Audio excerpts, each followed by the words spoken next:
Pemirsa, petugas Haji Indonesia kembali menunjukkan dedikasi luar biasa dalam melayani jemaah, terutama saat proses penting melontar jumroh di Jamarat Mina, Arab Saudi.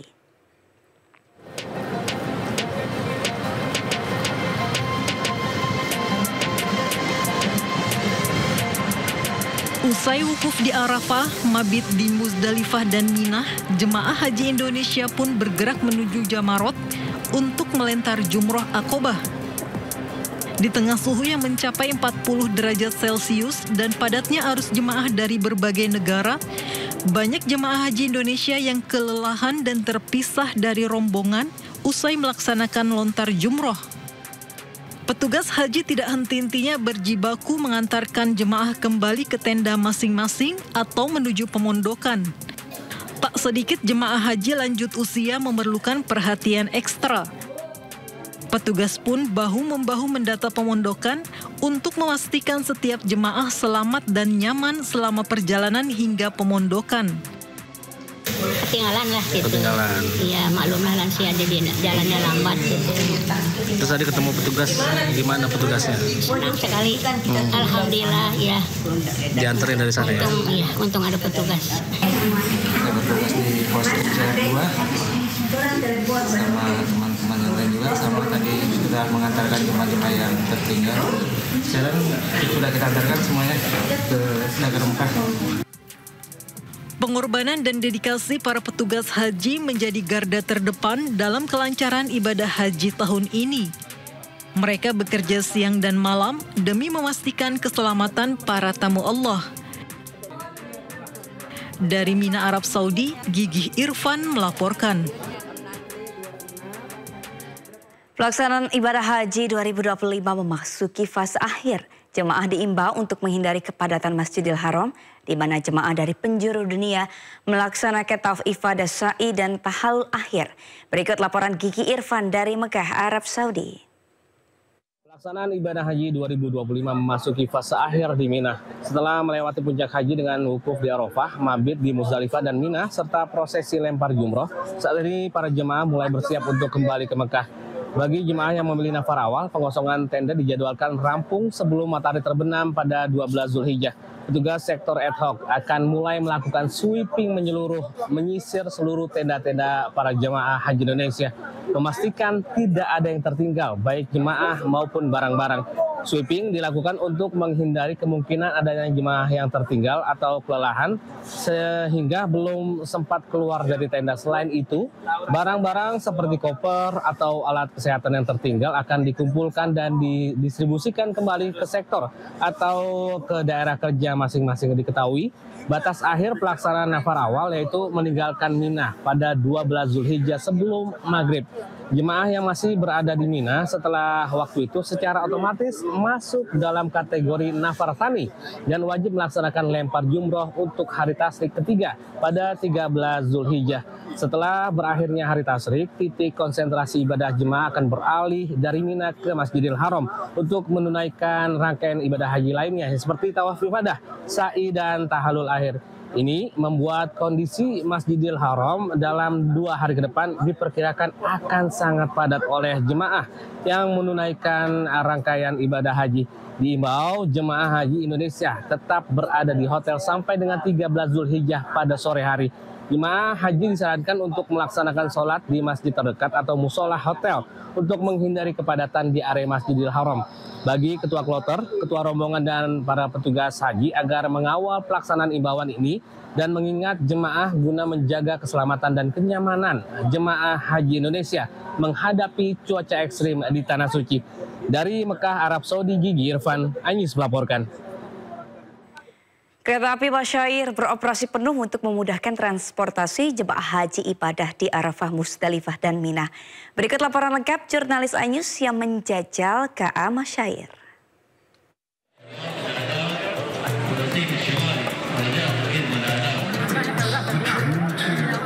Beginilah suasana stasiun kereta api Al-Masyair yang merupakan salah satu fasilitas yang membantu mobilitas para jemaah saat puncak haji di Arab Saudi. Kereta Al-Masyair adalah kereta ringan bertenaga listrik yang transit di Arafah, Muzdalifah, dan Mina.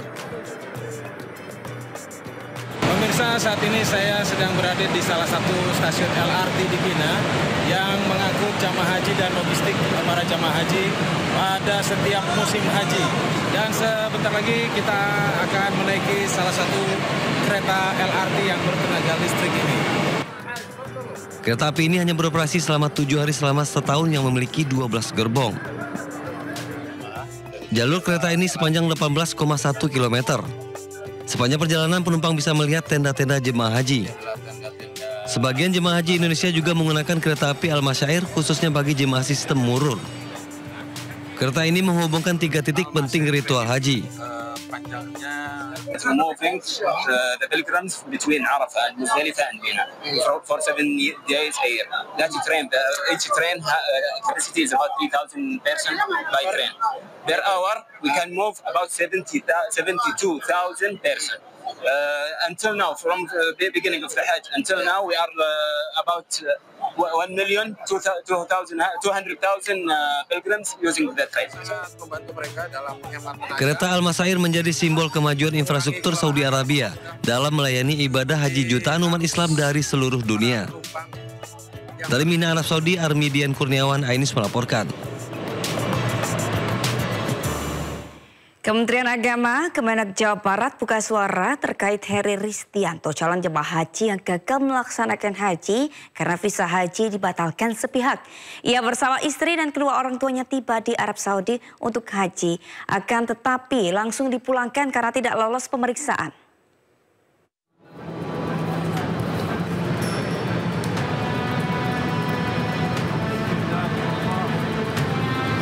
Kementerian Agama Provinsi Jawa Barat buka suara terkait Heri Ristianto, calon jemaah haji asal Kabupaten Bandung yang gagal melaksanakan haji gara-gara visa haji dibatalkan secara sepihak.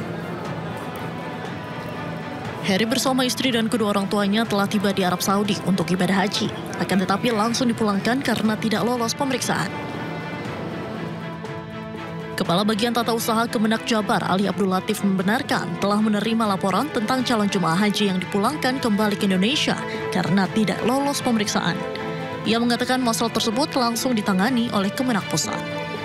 Ali mengatakan proses persiapan yang bersangkutan hingga berangkat ke Arab Saudi merupakan kewenangan dari Kemenak Pusat untuk menjelaskan. Ia memastikan telah berkunjung kepada calon jemaah haji tersebut. Kita sudah mengunjungi yang bersangkutan atas nama Pak Heri tersebut. Dan yang bersangkutan, alhamdulillah sudah dapat menerima, dan juga kita menyampaikan ya mudah-mudahan ini dengan yang bersangkutan ada nanti titik temu dan lain sebagainya. Dengan pertemuan tersebut, ia berharap terdapat titik temu untuk menyelesaikan masalah yang dihadapi calon jemaah yang dipulangkan. Dari Bandung, Jawa Barat, Billy Maulana Fikran, iNews melaporkan.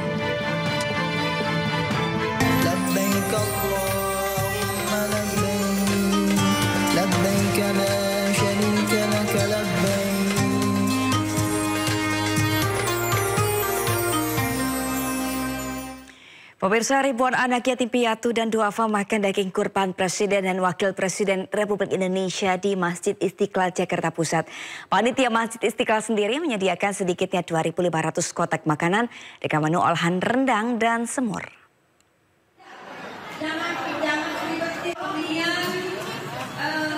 Sebanyak 1.500 anak yatim piatu dan duafa dari berbagai yayasan di Jakarta berkumpul di Masjid Istiqlal.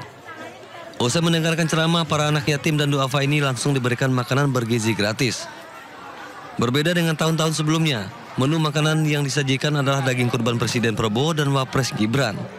Daging kurban tersebut diolah oleh juru masak Masjid Istiqlal berupa rendang dan semur, tentunya dengan menu pelengkapan sayuran, kentang, dan juga buah. Anak-anak yatim mengaku senang dapat menyantap makanan hewan kurban dari Presiden dan Wakil Presiden. Kalau untuk hewan kurban yang lain, dibagi ke masyarakat? Dibagi ke masyarakat, ke yayasan, ada yayasan pendidikan, ada yayasan yatim piatu. Dari daging sapi dari Presiden baru pertama kali. Gimana nanti perasaannya? Senang sih, alhamdulillah bisa makan bersama rame-rame juga dengan anak-anak dan keluarga. Senang kayak bisa berkumpul gitu. Selain Selain makan bersama, para anak yatim piatu juga mendapatkan santunan sebesar Rp250.000 per anak dari Masjid Istiqlal. Dari Jakarta, Rani Sanjaya, Ainus melaporkan. Pemirsa, momen Idul Adha tidak hanya mendatangkan rezeki bagi para penjual hewan kurban, namun para pengepul kulit hewan kurban musiman di kawasan Sunan Ampel, Surabaya, Jawa Timur juga kebagian rezeki. Kulit kambing dan sapi kurban akan dijual ke pabrik untuk diolah.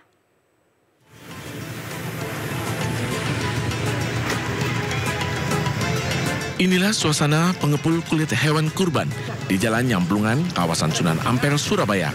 Terus didatangin oleh orang yang menjual kulit hewan kurban. Untuk kulit kambing dihargai Rp30.000 per lembar, sedangkan kulit sapi dihargai Rp5.000 per kilogramnya. Kulit hewan kurban tersebut nantinya akan disetor ke pabrik di daerah Pasuruan, Jawa Timur untuk diproses menjadi barang yang bernilai jual tinggi, seperti jaket, sepatu, ikat pinggang, dan sendal.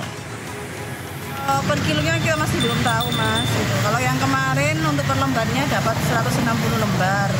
Kalau untuk hari ini masih belum, karena kan pulang habis maghrib baru ketahuan dapat berapa rekapannya. Biasanya buka kayak gini sampai habis berapa?